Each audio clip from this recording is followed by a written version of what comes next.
Japan میں پچھلے 30 سال میں چوری نہیں ہوئی، قتل نہیں ہوا، کوئی بھوکا نہیں سوتا۔ زلزلے کے وقت کیمپوں میں سب کچھ رکھ دیا جاتا ہے، کوئی ایک چھٹانگ ضرورت سے زیادہ نہیں لیتا۔ دیانتداری میں دنیا میں پہلے نمبر پر ہیں۔ سڑک پر 1 کروڑ پھینک دیں، کوئی نہیں اٹھاتا۔ آپ کندھا ماریں، سامنے والا معذرت کرتا دکھائی دے گا۔ ترقی اور ٹیکنالوجی میں دنیا سے 10 سال آگے جیتے ہیں۔ کام اتنا کرتے ہیں کہ وزیر اعظم ہاتھ جوڑ کر آرام کے مشورے دیتا ہے۔ سگریٹ کی راکھ جاڑنے کی ڈبیا جیب میں رکھتے ہیں۔ صفائی اتنی سڑکوں میں کہ منہ نظر آئے، اور پابندی کے وقت اتنی کہ 5 منٹ ٹرین لیٹ ہوئی تو پوری کمپنی بند کر دی۔ اور اخلاق اتنا بلند آپ حیرت سے منہ تکتے رہ جائیں۔ اخلاص، مہمان نوازی اور ثقافت کمال پر، محبت، وفا اتنی کہ جاپانی بیوی پوجا کرنے لگ جائے اور آپ کو اتنا کھلائے کہ موٹے ہونے کا خوف طاری ہو جائے۔ اور چاول کی فصل وہاں کی مرغوب غذا ہے۔ ایک دفعہ قحط پڑا تو 30 سال کا ایسا ذخیرہ کر لیا کہ دنیا سے چاول نایاب ہو گئے، لیکن وہاں سے ختم نہ ہوئے۔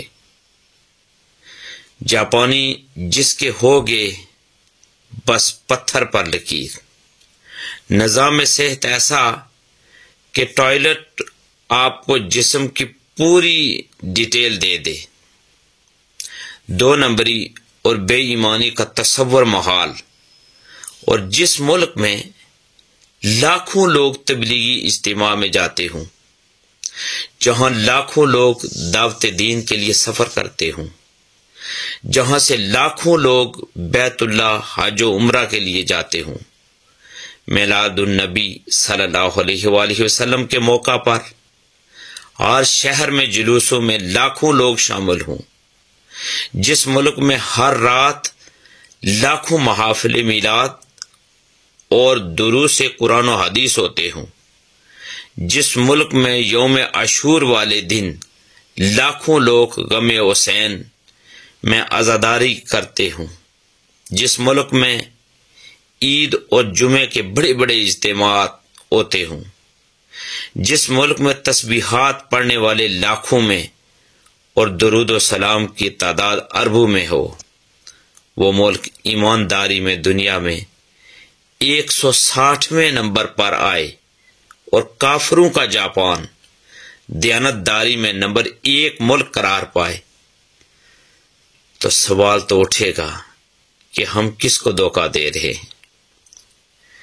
صرف اتنی آپ سے ریکویسٹ ہے کہ ذرا نہیں پوری طرح سوچئے کہ آخر ہم دین اسلام کی جو سنہری تعلیمات ہیں ان پر ہم اپنے آپ کو عمل کرنے کے لیے کب تیار کریں گے، کب عمل کریں گے؟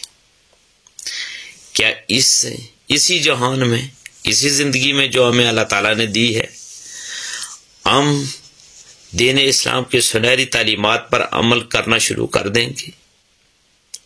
وہ کب لمحہ آئے گا؟ یہ نہ ہو کہ ہم اس لمحہ کے انتظار میں ہماری زندگی کی شام ہو جائے اور وہ لمحہ آ جائے کہ جس لمحے کے بارے میں قرآن و حدیث میں ہے۔ قرآن نے کہا کہ ایک لمحے کی تقدیم و تاخیر نہیں ہوتی، موت آ جائے۔ آئیے سوچئے اور ارادہ باندھیے کہ ہم بھی